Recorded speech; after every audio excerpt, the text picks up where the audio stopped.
இந்த பாடலினுடைய தலைப்பு பார்த்திங்கன்னு சொன்னால் கல்வியினுடைய சிறப்பு. ஒருவனுக்கு கல்வி எவ்வளோ முக்கியத்துவம் அப்படிங்கிறதும் அந்த கல்வியினுடைய சிறப்பு என்னங்கிறதும் தான் நம்ம இந்த பாடலில் பார்க்க போகிறோம்.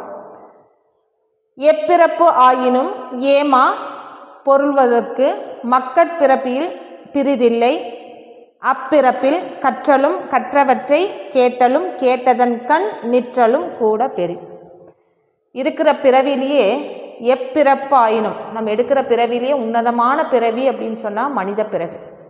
அதில் தான் நமக்கு கிடைக்கிற எல்லா இன்பமும் இந்த மனித பிறவியில் மட்டும்தான் கிடைக்கும். ஆனால் நம்ம அசால்ட்டாக சொல்லுவோம் இருக்கிற பிறவிலேயே ஒரு மோசமான பிறவின்னு நம்ம வாய் வார்த்தையில் சொல்லுவோம்.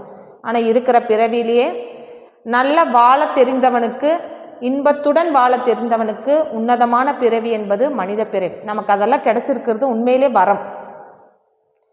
மற்ற பிறவிக்கு இருக்கிற மற்ற பிறவிகள் மற்ற ஜீவராசிகள் எல்லாம் பார்க்கின்ற பொழுது நம்ம நினைப்போம், ஐயோ அது மாதிரி இருந்திருக்கலாமோ இது மாதிரி இருந்திருக்கலாமோன்னு. கிடையாது. இருக்கிற பிறவிலேயே உன்னதமான பிறவி மனித பிறவி. எல்லா இன்பங்களையும் ஒரு சேர பெற்றதும் அது நமக்கு வாழ தெரியலேன்னு அர்த்தம். வாழ தெரிஞ்சவங்களுக்கு மனித பிறவி தான் உன்னதமான பிறவி. எப்பிறவி ஆயினும் ஏமா வாழுகின்ற வாழ்க்கையில் இன்பத்தோடு கூடிய வாழ்கிற வாழ்க்கை, பொருள் வளத்தோடு கூடிய வாழ்கிற வாழ்க்கை என்பது இந்த மனித பிறவி மட்டும்தான். மக்கட்பிறவியில் பிரிதில்லை. மக்களாக பிறப்பெடுத்து வாழக்கூடிய மனித பிறவி என்பது தவிர வேறு எந்த பிறவியும் உன்னதமான பிறவியே கிடையாது. நம்ம மற்ற ஜீவராசிகள் எல்லாம் பாருங்கள், பேசுகிற தன்மை அதுக்கு கிடையாது. நமக்கு பேசுகிற தன்மை இருக்குது, புரிந்து கொள்ள தன்மை இருக்கிறது தான் நமக்கு ஆறாத அறிவு, பகுத்தறிவுன்னு சொன்னால் சிந்திக்கிற அறிவு. மற்ற ஜீவராசிக்கெல்லாம் அது கிடையாது. அதனால தான் நம்மளையெல்லாம் கடவுள் ஸ்தானத்தில் உயர்தினை அப்படின்னு வச்சுட்டாங்க மனிதர்கள். அதனால தான் மனித பிறவியே இருக்கிற பிறவியில் உன்னதமான பிறவி. அதை தவிர வேறு எந்த பிறவியும் சிறப்பான பிறவியே கிடையாதுன்னு சொல்லிட்டார். பிரிதும் இல்லை. அப்பிறவியில் எடுத்திருக்கிற பிறவியில் ஏதாவது நமக்கு நம்ம நல்லது செய்யணும். முதல்ல என்ன பண்ணணும்னா கற்றல். அதனால தான் பிச்சை எடுத்தாவது குழந்தைங்கள படிக்க வைங்கன்னு நம்ம சொல்கிறோங்க இல்லையா? ஏன்? இந்த கல்வி என்பது நமக்கு எங்கே போனாலுமே நம்ம கூடவே காசு பணம் எல்லாமே இருக்கும் போகும். ஆனால் இது எப்போவுமே நிலைத்து நிற்பது நாம் கற்ற கல்வி மட்டும்தான். சென்ற இடமெல்லாம் நமக்கு சிறப்பு தரக்கூடிய ஒரு விஷயம் என்பது என்னன்னா இந்த கல்வி ஒன்று தான். எதையும் கொண்டு போக வேண்டாம். இந்த கற்ற கல்விக்கு உருவம் கிடையாது, அது அறிவு. எங்கே போன நம்ம சொல்கிறோம் இல்லை, ஒரு வீட்டில் 2 பசங்க இருந்தால் ஒரு பையன் படிக்கல, ஒரு பையன் நல்லா படிச்சிருக்கான்னு சொன்னால் அவனை என்ன சொல்லுவோம் நம்ம? இவன் பொழைச்சிக்குவான் படித்தவன், இவன் படிக்காதவன், இவனால் உலகத்தை தெரிஞ்சுக்க முடியாது, உலகத்தை புரிந்து கொள்ள முடியாது, இவன் ஒரு ஏமாளின்னு சொல்லுவாங்க. உண்மை அதுதான். கற்ற செல்லுகின்ற இடமெல்லாம் நமக்கு சீரும் சிறப்பு தரக்கூடிய விஷயம் நம்ம கற்ற கல்வி தான். கற்றவற்றை கேட்டலும், வெறும் படித்து அதை மங்குனி மாதிரி வச்சுக்க கூடாது.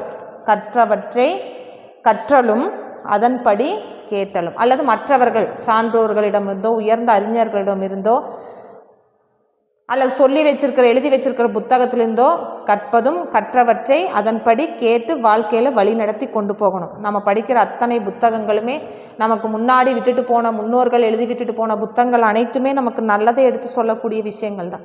அதனால் படித்த விஷயத்தை படித்த மாதிரி நடந்து கொள்ள வேண்டும். கேட்டலும் கேட்டதன் கண் நிற்றலும்.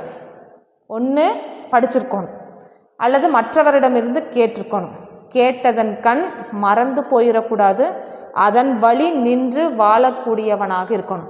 நான் படிச்சிருக்கேன் ஆனால் நான் அது படியெல்லாம் வாழ மாட்டேன்னா அது படித்தவனுக்கான அழகே கிடையாது.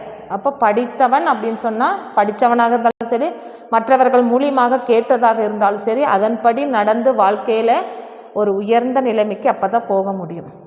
நிற்றலும் கூட பெரியும். இன்னொரு விஷயம் இருக்குது, நம்ம படித்த படிப்பை 4 பேர்த்துக்கு பயன்படுற மாதிரி எடுத்து சொல்லி புரிய வைக்கணும். எனக்கு இந்த விஷயம் தெரியும், நான் இது மாதிரி நடந்துக்கிட்டேன், என் வாழ்க்கையில் இது நல்லதை அனுபவித்தேன், சந்தோஷமாக இருக்கேன், நீயும் இப்படி இருக்கணும் அப்படிங்கிறது சொல்லி கொடுக்கணும், சொல்லணும். எப்போவுமே கல்வி என்பது ஒரு ஆசிரியராக இருப்பவனுக்கு கூட சிறந்த தகுதினா அந்த ஆசிரியர் தான் கற்ற கல்வியை அடுத்தவர்களுக்கு சொல்லி கொடுக்கறது தான் அவனுக்கு சந்தோஷமே இருக்குது. அவன் கற்ற கல்வியை 4 இல்லை 40 பேர்த்துக்கு சொல்லி கொடுக்குறப்போ அதுதான் அவனுக்கு மிகப்பெரிய சந்தோஷம். அப்போது கற்றலும் கற்றதன்படி கேட்டலும் கேட்டதன்படி நடந்து கொள்வதும் அந்த விஷயத்தை மற்றவர்களுக்கு எடுத்து புரிய வைப்பதான் சிறந்தது.